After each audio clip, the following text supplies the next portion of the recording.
हम इस वक्त दक्षिणी कश्मीर के कुलगाम ज़िले के केलम के उसी इलाके में मौजूद है जहां बीती रात मिलिटेंटों ने दो नॉन लोकल लेबर्स को क्लोज रेंज से गोली मारकर उनकी हत्या कर दी।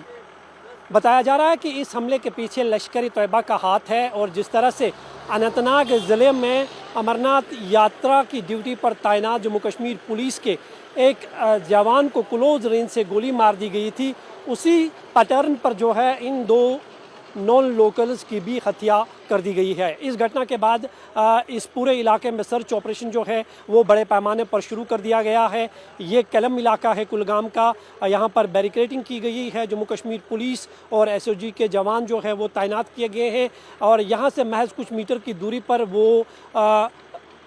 स्पॉट है जहाँ पर वो लेबर ईंट के एक बत्थे में काम करते थे। लेबर थे वहाँ पर जिनको उनका कार्ड देखकर जो है बताया जा रहा है कि उनकी हत्या कर दी गई है। हालांकि इस हमले के बाद जो है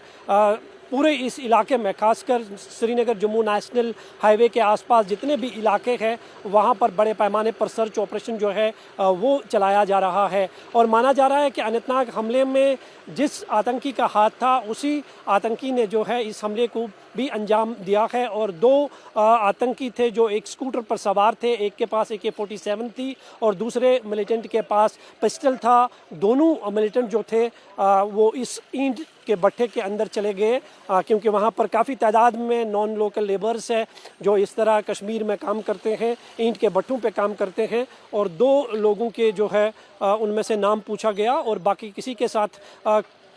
बात नहीं की है और उनको जो है नज़दीक से गोलियां चलाई और उसके बाद वहां से फ़रार हो गए। हालांकि रात में ही एक की मौत हो चुकी थी, दूसरा गंभीर रूप से घायल था। उसे अनंतनाग के बाद श्रीनगर सिकिम्स हॉस्पिटल में भर्ती किया गया था और जहां वो आज सुबह जो है ज़ख्मों की ताब न लाकर जो है दम तोड़ बैठा है। तो फिलहाल उसके बाद किस तरह की तस्वीर है यह आप देख सकते हैं कि पूरे इस इलाके में हर जो एंट्री और एग्ज़िट पॉइंट्स है उनको पूरी तरह से जम्मू कश्मीर पुलिस और एसओजी का एक जॉइंट ऑपरेशन चल रहा है, उनको पूरी तरह से सील कर दिया गया है। निसंदेह ही वर्ष 2024 के बाद जो है एक बार फिर टारगेट किलिंग का सिलसिला जो है वो देखने को मिल रहा है। 10 दिनों के भीतर ये दूसरी टारगेट किलिंग है। 3 लोगों की अब तक मौत हो चुकी है और टारगेट किलिंग का सिलसिला शुरू होना निसंदेह ही सुरक्षा एजेंसियों के लिए एक बहुत बड़ा चैलेंज है क्योंकि इस तरह की किलिंग्स को रोकना जो है बेहद मुश्किल होता है। लेकिन मिलिटेंट जो है अपनी प्रेजेंस दिखाने के लिए और उनके लिए इस तरह का किलिंग करना जो है एक बहुत बड़ा आसान टारगेट होता है, टारगेट किलिंग करना और अपनी प्रेजेंस को दिखाना। तो वो कहीं ना कहीं जो है एक बार वो पैटर्न जो है फिर से साफ तौर पर